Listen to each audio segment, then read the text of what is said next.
I am with you for the next hour, 30 minutes. We're going to go straight into the show. In studios with me, I have Mr. Gilbert Addy, who is a guitarist. So we should be seeing what he's all about and getting to know how he plays his guitar. Thank you so much for coming through. Thank you very much. Nice to be here. Thank you, thank you. How's your afternoon going? Oh, so far so good. I've had a rather busy morning, so it's a bit of a change to be here in your studio talking to you. Okay, well, it's going to be a good one. All you have to do is just sit back and relax. And I understand that you're going to be playing your guitar for us a little bit later on. Yes. But before we get into that, please let us know when you started playing the guitar. Or take us into who Mr. Gilbert Addy is. Well, it's a long story. I started when I was quite young. In fact, throwing my mind back to my early years when I was in primary school, I think the happiest time for me at school was always when we had music lessons or singing. I enjoyed music very much. And just before I started secondary school, I come from Accra, which is the capital of Ghana, but I went to a boarding school about 100 miles west of Accra in a historic town called Cape Coast in Ghana. And I was lucky to have gone to the school at Saddle College, which was at that time, and I believe still is, a fabulously musical school. I mean, music was a compulsory subject, and probably upwards of 60% of the school actually could play instruments. Okay, quite interesting. Yeah, because so many people played instruments, and there was a symphony orchestra, there was a jazz band, and there were individual pop groups, and there was music literally everywhere. And Ghana also happens to be a very musical country. I mean, music hits you in the face and the ears everywhere you go. So there was always music around me when I was growing up. And my parents, especially my father, also knew quite a lot about music. And he was very keen on music. So I could say I had a fairly musical upbringing. And that was how it all started, I'd say. And then what did you do to continue it after your you being in education, also still learning how to play this instrument? Well, after school in Ghana, up to my mid-teens, 16, I went on to school in England, A-level, sixth form it's called, and university. And I kept up, playing the guitar. I used to play it in a group, this was with other people, and I also studied classical guitar, but I think the turning point for me came once when I was taken by a music teacher and some friends to see a famous classical guitarist called Andres Segovia, a Spanish classical guitarist, play in London, and I'd never seen anything like that before. He was dressed very formally, he almost looked like a judge. He was quite old at that time. And he just came and sat there majestically and started to play. And just the skill, the dexterity, and the musicality had a great musical impact on me. And I thought, well, I'd like to take it a lot seriously, learning formally the classical guitar style. And I started taking it really very seriously then. I also liked other kinds of music. I liked jazz, popular music, folk music. So my taste in music was always, quite broad and open. But you're drawn more to the classical side of playing the guitar? Yes and no. I think most people, because I play what is called the classical guitar, the old acoustic classical guitar, and I play it in the classical style with the fingers rather than with the plectrum, and I play a lot of classical music. So I guess many people would call me a classical guitarist. I play quite a bit of jazz as well, African, mainly Ghanaian music, since that's what I'm most familiar with. I mean, Africa, as you would know, of course, is a very vast and diverse continent, and African music comes in so many different guises, so many different flavors. So I play Ghanaian music. I'd like to play a wider variety of African music. It's a project I'm working on. Congolese music I love very much. Okay. I'm now learning a bit more about Zambian music, but I play a wide variety of music, but in the classical style and on the classical guitar. So I guess people would call me a classical guitarist. I see myself more of a crossover. I move between the different genres as I feel like, and depending on who I'm playing for, Mm-hmm. who I'm with, you know. So generally, yeah, a guitarist, but yeah, You can play any kind of music. I like to think so. Okay, so you're quite diverse with Any your kind of playing music styles. is a bit, you know, hyperbolic. I mean, the world of music is Mhm. very diverse. Yes, But a certain amount of music, let's say yes, that. yeah. I like to think that my tastes in music, my attitude in music is fairly open. I Mhm. mean, so I take an interest in different cultures, their musical traditions. Yeah, and if possible, I like to learn a bit of the music of every country I go to, because Mhm. I tend to travel a lot in my work, my the other side of my life besides music. So I'm music isn't something that you do professionally? yes and no. I mean, I have another profession, so in many ways, you could say, well, music isn't my number one profession, but I've spent so much of my life on music Mhm. and playing music that I'm not sure it would be exactly accurate to say I'm not professional. I meet people, musicians, and we talk about music, and they often seem very surprised when I tell them that I didn't go to a formal music school or college, or didn't do music for my degree. I studied economics. They said, well, you seem to know so much about music, which is a nice compliment, but really I spent so much of my life on music and Mhm. around musicians that I might as well have gone to musical college. Just Yeah. by the experience. Yes, that's the experience, the time and the passion I've Mhm. devoted to my musical life. Uh, it's a bit like somebody who possibly never got the opportunity to go to a college or university, but managed to, through their own initiative and reading, to educate themselves to a very high standard. And there are people like that who may not have gone to through formal schooling to a very high level, but through their own initiative and self-discipline, are as well educated as anybody, you know. And life's what you make of it, basically. I didn't study music for a degree, but I spend so much time in music learning, and it's a constant process. It's a never-ending process. You can never know enough About about music, music. or certainly not too much about music. There's always an opportunity to learn something new, Mhm. or to even play something you've played for years slightly differently. You can always play a piece of music slightly faster or slightly slower. Mhm. You can change the rhythm. I've heard people play the music of J.S. Bach in an African rhythmic style. You can do anything with music, almost like culinary skills. You just never stop learning. You never stop learning. Someone who's a good cook or chef can come up with unbelievable, you know, concoction in terms of, you know, Mhm. putting things together. Give them any collection of ingredients, they can always come up with something that will surprise you. And I think music is It's like just the that. same. It's a creative process. But with all that you've learned, you don't feel like maybe some taking it to a more professional level, like maybe playing for bands, is something that you could have done, seeing that, you know, you have spent so much time with it and you learned so much without actually having the educational experience?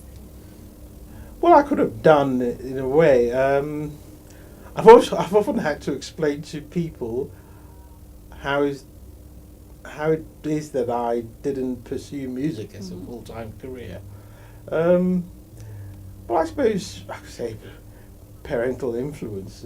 My parents, especially my father, you know, thought, well, it's all right to have music as a hobby, Mhm. or even as a passion, but probably easier in life to do something that will make it easy to pay your bills. Mhm. You know, but having said that, no, I mean, I think I enjoyed also being an economist, Mhm.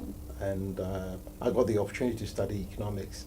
I got the opportunity through my work as an economist to traveled to many parts of the world, and I enjoyed, Which also allowed you to experience music from music. all parts of the world. I got to experience a lot musically, learned a lot about different countries and their cultures, and see as much. I mean, a lot of this world, which I probably wouldn't have been able to on my own bat if I had chosen to. So my career as an economist has also been good to me in many ways, to be honest about it. I mean, I've got to travel. I mean, I've lived and worked on all the continents of the world.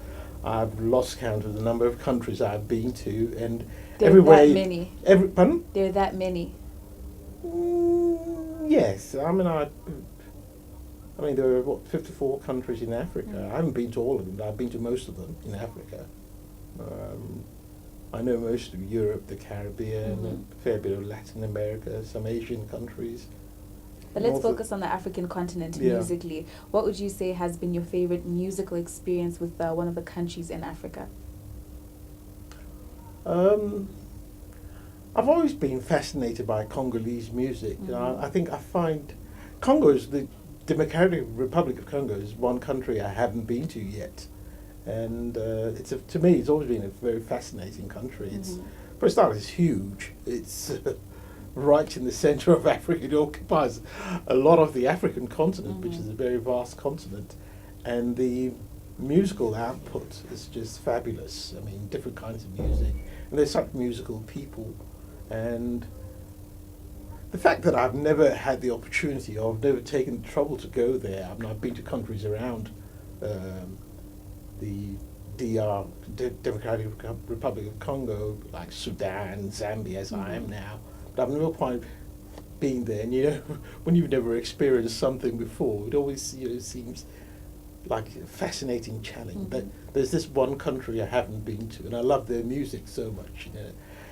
Congolese music is fascinating. But so is Nigerian music, Ghanaian music. Africa is so diverse, and the beauty of Africa to me as an African is the sheer diversity of African culture, African music.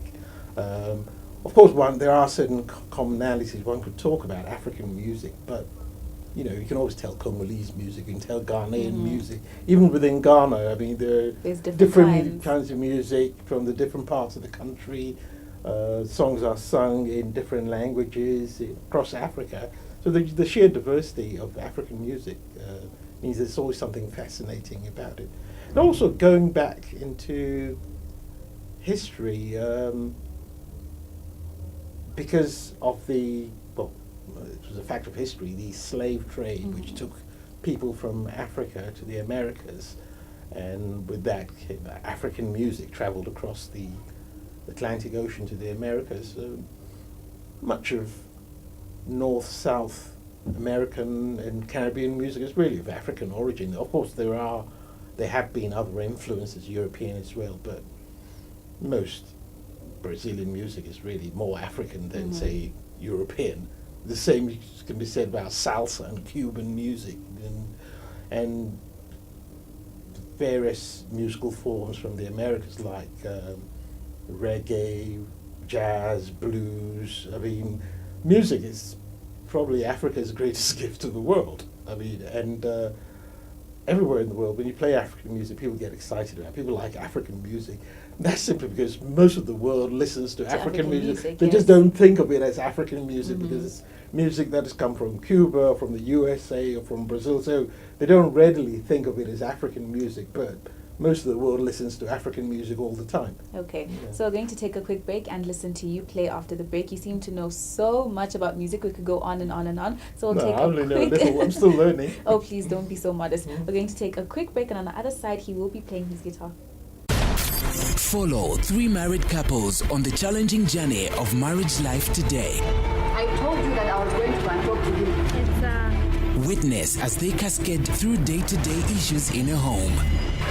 And just where do you think you're going? Don't miss Shipikisha Club, Tuesdays at 20:30 on Q TV.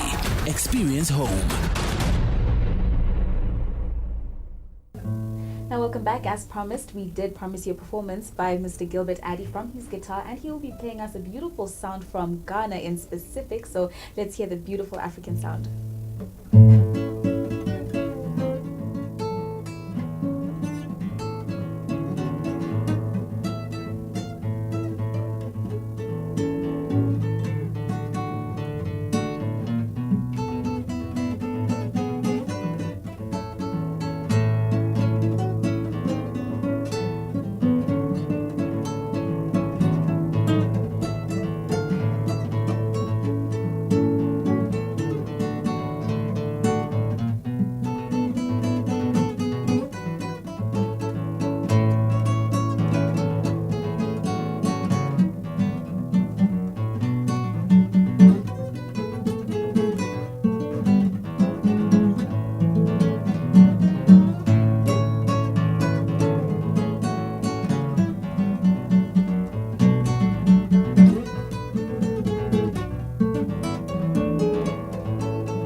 beautiful. Thank you. Now, I can't help but notice, but it sounds, it's so hard to tap into one beat because everything is moving so quickly. Is that how the Ghanaian music usually sounds? Well, it's probably my personal influence. It's actually a song which I arranged for solo guitar. Okay. Yeah, it's, well, originally, actually, the story was a poem written. It's called Abahilimi, by somebody who had lost a daughter in a fire. And it's a sad poem because I think the father wasn't able to help the girl. So it's a poem about a little girl being consumed by fire, which is actually a sad poem, but it was used as the lyrics for a popular Ghanaian tune, which was, you know, gay, nice to dance to, and I, you know, arranged it for solo guitar. Yeah, I noticed it sounds very danceable, but then it also has this really mellow tone at the end of it. Yeah, it's well, it's my take on it. Your really. take on it. So you always add your personal take with every song that you play? Yes, maybe because the music anyone plays, that's any musician, is a bit like the way a person speaks, or the things they talk about. It's a reflection of your personality, your life experience, your environmental history. Now, although I play quite a lot of Ghanaian music, the fact remains I've actually spent a lot of my life living away from Ghana. I mean, outside Ghana, working in various parts of the world. So I've picked up musical ideas. I'm still Ghanaian. I'm very proud of being Ghanaian. But I can't deny the fact that I've been musically influenced by my experiences. So there may be traces of what you might call classicism in my playing, a little bit of influences from other parts of the world, but it's most Ghanaians will instantly recognize it as Ghanaian music with a little bit of influences from elsewhere. Just a bit like the fashion design from Zambia, which is quintessentially Zambian, but you can tell the designers probably something there that which represents that particular place. And in a world which is increasingly very globalized, where people travel and mix a lot more than they did in my parents or my grandparents' generation, that's to be expected. I mean, a lot of Zambian music I've been hearing here in Zambia sounds quite similar to music you'd get from Nigeria and Ghana these days. You know, if you've heard of musicians like P Squared, they've influenced musicians in other parts of the continent. And I think as Africans, we are coming together as a people. And creating one kind of music. Yes, I mean, there still will be differences, but there are increasingly very strong commonalities because our cultures and our identities are being increasingly shared. I mean, many people here watch Nigerian movies. I've been told you have people in Zambia who can actually put on Nigerian accents because they watched a lot of Nigerian movies, so they hear the music. And so I think, I mean, Africa's richness of diversity is still there, but we are able to borrow... Come together and make a beautiful sound. But have you played on a professional stage or played for somebody, or have you been a part of a band?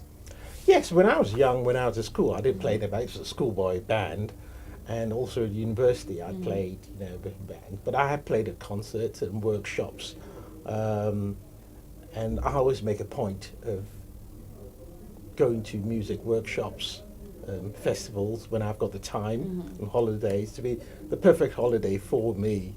So just to play. Yeah, apart from being with my family, it's just being with other musicians and being able to play. I can wake up in the morning, early in the morning, and play till the next morning if I had the time and opportunity to do. So a wonderful holiday for me is to go to a music festival where I meet other musicians. We talk about music and we play all day. I mean, have you played in Ghana though? Yes, I have. Played. I haven't played as often as I'd like to, but I'm working on that.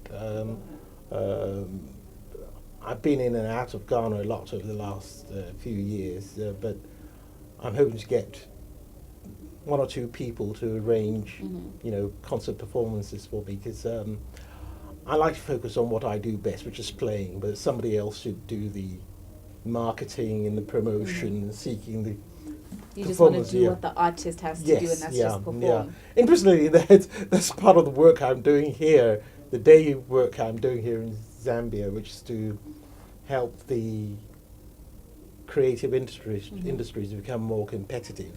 And many producers of creative content, like filmmakers and musicians, are really good at what they do. But you need others in what is known as the value chain.